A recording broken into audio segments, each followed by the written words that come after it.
En général, ce dont les gens se souviennent du Dernier Métro, c'est cette histoire d'amour entre Deneuve et Depardieu. Mais on se rend compte, cette histoire d'amour entre Deneuve et Depardieu, alors que le mari de Deneuve, le patron du théâtre, il a dû fuir la France. Puis on se rend compte au fur et à mesure qu'il est dans la cave.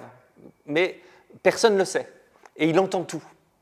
Donc Catherine Deneuve est double. Elle joue et la patronne du lieu, et en même temps l'actrice. Et en même temps, elle doit faire tourner son théâtre, et en même temps, elle est une star de cinéma. Et donc ça, on a inventé quelque chose qui est extrêmement théâtral, mais que je vous en laisse la surprise. Mais dans cette histoire d'amour, en fait, on se rend compte que ce n'est pas seulement une histoire à 3 personnages, c'est qu'il y a toute une galerie autour dont il y a des liens d'amour, de suspicion, de mensonges. Est-ce que je peux parler, est-ce que je ne peux pas parler?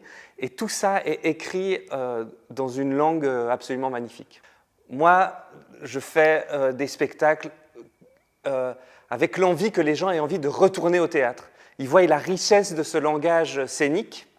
Et donc, c'est vraiment une envie de faire l'éloge. Je ne voulais pas chasser sur les terres de ce chef-d'œuvre, mais plutôt de le revisiter, de le réécouter, et réaffirmer une fois de plus que le théâtre est un outil pour émerveiller le monde, pour défendre des idées, l'être ensemble. Et surtout, c'est extrêmement drôle et joyeux, en fait.